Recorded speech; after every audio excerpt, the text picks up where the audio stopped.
Yeah, welcome back sa ating panibagong Minecraft video. At itong Minecraft video na ito ay about na naman sa Doorcraft. Then, yeah, simulan na natin ang epic episode na ito. Mag-craft na tayo ng diamond. So, update ko na lang kayo kapag nakagawa na ako ng diamond. Let's go.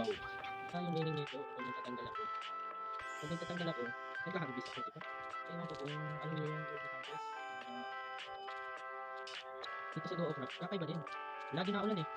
Yung mga iba't lagi na ulan dito. Ako ba may kasalanan dito kanina? Ano ko pa lang to? Kakalagay ko pa lang dito. Tapos, ano kagad? Ako nagreklamo, mas mabilis. At kung tatanong kayo kung anong ginagawa ko dito, nagpupunta lang naman ako ng puno dahil may ibibili tayo ng malupitan. And yeah, guys, naulan na naman.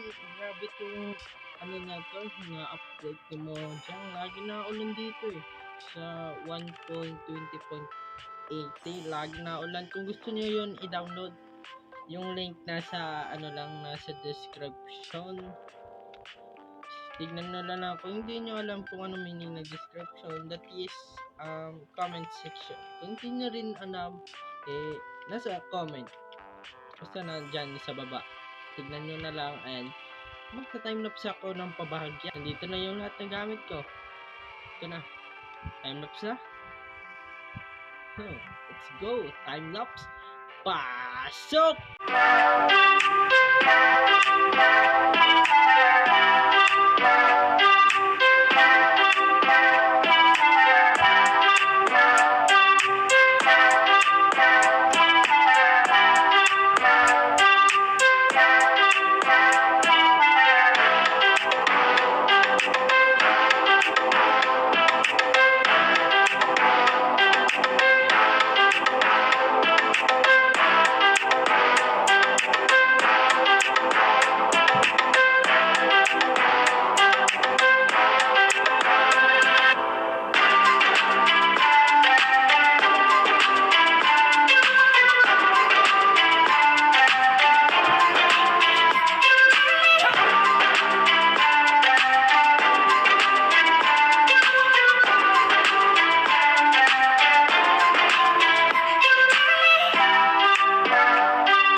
Yun guys, ito po ay translation na malupitan. Boom, translation. Tignan nyo lang naman na. Tignan nyo ng mabuti. Shish, napakaangas men. Angas ng ating bag, no? Sobrang angas sa tulad mo, napakaangas. Sobrang ganda katulad mo, I love you. Yeah, yan lang siya kaganda. Then, yeah. Wala akong pake kung anong ganda yung build ko, pangit man or ano. Rate nyo nga, 1 to 10. Yeah. Punta tayo sa loob. Tingnan natin. Yun lang. Yan lang yung interior. Kasi sa loob siya, kaya interior. Guys, dito na po nagtatapos ang ating Minecraft video. At kung nag-enjoy po kayo, please like naman and subscribe. Then, don't forget, click the notification bell para lagi kang updated sa ating panibagong i-upload. Yeah. I think yun lang naman sa ngayon. Then, moral lesson, manood ka lang sa akin, may matutunan ka, di ba? Ganun lang. Pero bye-bye na po. Paalam na ako kasi gabi na.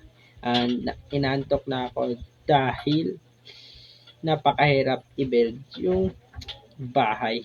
Basta yun. Okay? Pasensya na kayo sa outro ko. Medyo wait. Bye-bye.